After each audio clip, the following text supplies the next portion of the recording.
नोटबंदी से कहा था कि भ्रष्टाचार खत्म हो जाएगा, काला धन आ जाएगा। कहां खत्म हुआ? कहां प्रशासन का भ्रष्टाचार खत्म हुआ? क्या पुलिस का भ्रष्टाचार खत्म हो गया? क्या खत्म हो गया? बताइए आप।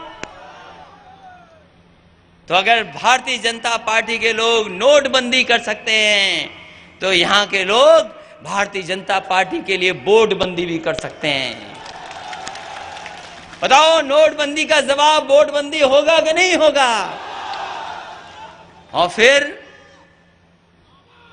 कैसे प्रत्याशी उतारे इनके खिलाफ? अखबारों में तो छप रहे हैं लेकिन वोट नहीं आना इनके पास। कैसे भारतीय जनता पार्टी ने प्रत्याशी उतारे हैं? किस लिए उतारे प्रत्याशी भारतीय जनता पार्टी ने?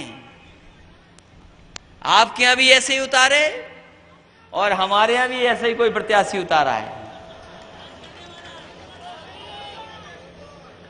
हमारे यहां तो गाना गाने वाले उतरे हैं हमारे खिलाफ। तो सोचिए कैसे कैसे प्रत्याशी आए हैं खिलाफ बीजेपी के।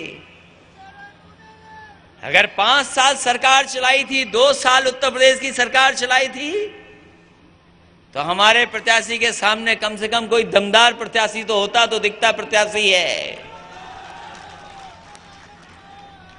कोई दमदार प्रत्याशी है इनके सामने? और जब सपा बसपा एक हो गई तो वोट की गिनती कितनी है ये बताओ पहले तो हमें।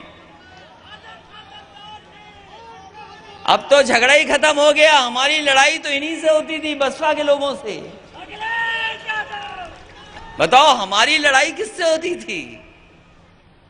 इसी पार्टी से होती थी। अब तो सब वोट है साथ में।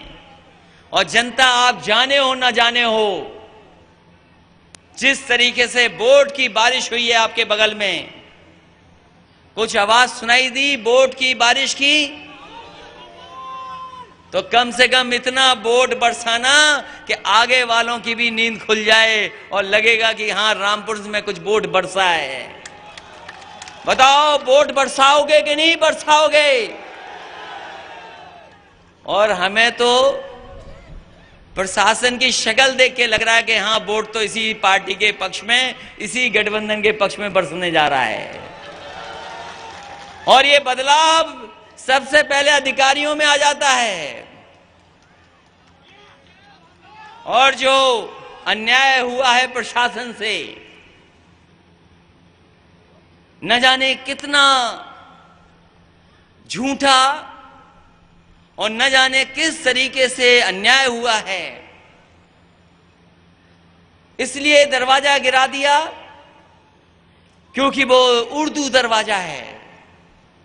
हम उनसे कहना चाहते हैं कि उर्दू बाहर की भाषा नहीं थी, ये यही जन्मी भाषा है, ये भारत की भाषा है, यहीं पर जन्मी थी वो भाषा है। और ये केवल दरवाजा नहीं था, ये उर्दू दिलों की भाषा है, दिलों की भाषा है। जो लोग प्रशासन में ये समझते हैं कि सरकार नहीं बदलेगी, पूरा प्रदेश देश जानता है कि बाबा जी की सरकार जाने वाली है, दूसरी सरकार